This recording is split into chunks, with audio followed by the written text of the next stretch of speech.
Hi friends, అందరికీ నమస్కారం. Gold ప్రియులకు స్వాగతం, సుస్వాగతం. ఈరోజు బంగారం కొనాలా వద్దా అనే ప్రశ్న చాలా మందిలో కలవరపెడుతుంది. బంగారపు ధరలు ఎప్పుడు స్థిరంగా ఉండవు, ఎప్పుడైనా పెరగవచ్చు, ఎప్పుడైనా తగ్గచ్చు. మొదటిగా గత వారం రోజులు ధర ఎలా మారిందో గమనించండి. ధర ఒకే స్థాయిలో ఉందంటే ఈరోజు కొంత కొనవచ్చు, కానీ ధర భారీగా పెరిగినట్లయితే కొద్దిపాటు వేచి చూసే విధానం మంచిది. రెండవదిగా అంతర్జాతీయ పరిస్థితులు, ఉదాహరణకు యుద్ధాలు, ఆర్థిక అస్థిరత ఇవి ఉంటే బంగారపు ధరలు భారీగా పెరుగుతాయి. ఇలాంటి టైంలో బంగారం సేఫ్ ఇన్వెస్ట్మెంట్ అవుతుంది. మూడవదిగా మీ అవసరాన్ని బట్టి కొనుగోలు చేయండి. పెళ్ళిళ్ళు, శుభకార్యాల కోసం అయితే తప్పనిసరి కాబట్టి దాన్ని బట్టి మీ ఇన్వెస్ట్మెంట్ చూసుకుని కొనడం మంచిది. అలాగే మార్కెట్ను కూడా బాగా విశ్లేషించి తెలుసుకోండి. మొత్తం మీద బంగారం రోజు ధర మోస్తరుగా పెరుగుతుంది. ఈరోజు కొనాలి అనుకున్న వారికి మాత్రం కాస్త షాకింగ్ న్యూస్ అని చెప్పుకోవచ్చు.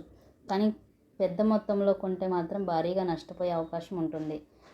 మీ అందరికి ఒక చిన్న రిక్వెస్ట్, మనం లైవ్ రేట్లు తెలుసుకునే ముందు తప్పకుండా మన ఛానల్ని ఫాలో అవ్వండి, లైక్ చేయండి, సపోర్ట్ చేయండి, సబ్స్క్రైబ్ చేయండి. Thank you so much. 1 gram 9,015 రూపాయలు సేల్ అయితే 8 గ్రామ్స్ 72,120 రూపాయల దగ్గర సేల్ అవుతుంది. 10 గ్రామ్స్ 90,150 రూపాయల దగ్గర సేల్ అవుతుంది. ఈ ధరలు 22 క్యారెట్ 24 క్యారెట్ స్వచ్ఛమైన బంగారం 1 గ్రామ్ 9,835 రూపాయల దగ్గర సేల్ అయితే 8 గ్రామ్స్ 78,680 దగ్గర సేల్ అవుతుంది. 10 గ్రామ్స్ 98,350 రూపాయల దగ్గర సేల్ అవుతుంది. భారీ పెరుగుదల నమోదు చేసుకుంది బులియన్ మార్కెట్లో. కేజీ వెండి ధర కూడా అదే బాటలో నడుస్తుంది. 1,11,000 రూపాయల దగ్గర సేల్ అవుతుంది. ఈ ఆన్లైన్లో కొనుగోలు చేయాలనుకుంటే నమ్మకమైన వెబ్సైట్ల నుండి మాత్రమే కొనుగోలు చేయాలండి. చాలా జాగ్రత్తగా చేయాలి అది. అలాగే ఆఫ్లైన్ షాపు అయితే ప్రసిద్ధమైన జ్యువెలరీ స్టోర్లను ఎంచుకోవడం చాలా మంచిది. వీడియో కనుక మీకు నచ్చినట్లయితే లైక్ చేయండి, షేర్ చేయండి, మాకు సపోర్ట్ చేయండి. Thank you.